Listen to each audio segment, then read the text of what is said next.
افغانستان میں امریکی جنگ اب 16 برس میں داخل ہونے کو ہے اور 8,500 امریکی فوجی اب بھی وہاں موجود ہیں۔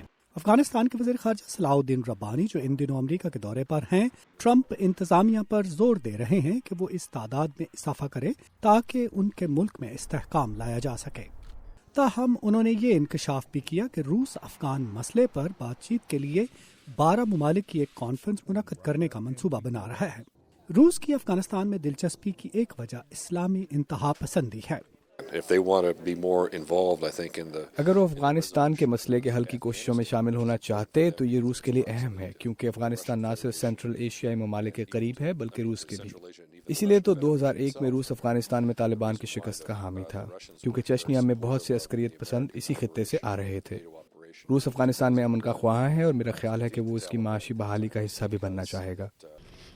افغانستان میں کئی عشروں کے عدم استحکام کے بعد اب روس اور چین جیسی بڑی طاقتیں اس مسئلے کے حل میں زیادہ سرگرم نظر آ رہی ہیں۔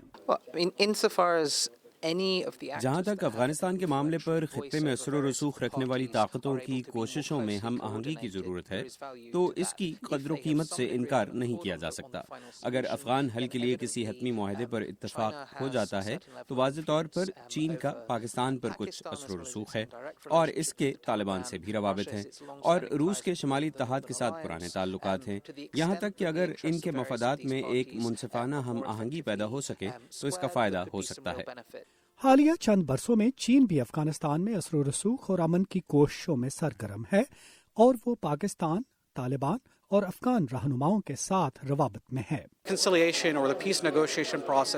افغانستان میں مفاہمت کا عمل بحال کرنے کی ضرورت ہے اور افغان طالبان جو ایک سیاسی قوت ہے ان کو سیاسی عمل میں یکجا کرنے کی ضرورت ہے۔ میں ایک برس پہلے کی نسبت اب افغانستان میں امن کی بحالی کے بارے میں زیادہ پرامید ہوں، کیونکہ اب خطے کی طاقتیں سیاسی حل میں کافی وقت اور کوششیں لگا چکی ہیں۔ ایک ایسے وقت میں جب امریکہ میں غیر یقینی صورتحال ہے، ان طاقتوں کی جانب سے کوئی ذمہ داری لینا ایک مثبت اقدام ہے۔ واشنگٹن میں کچھ تجزیہ کاروں کا خیال ہے کہ ایسے میں جب امریکہ میں نئی انتظامیہ ابھی تک پاک افغان امور کے معاملے پر اپنی پالیسی واضح نہیں کر پائی، افغانستان میں علاقائی طاقتوں کی دلچسپی کی وجہ سے اس مسئلے کے حل کی امید بڑھ رہی ہے۔ ندیم یعقوب، وائس آف امریکہ، واشنگٹن۔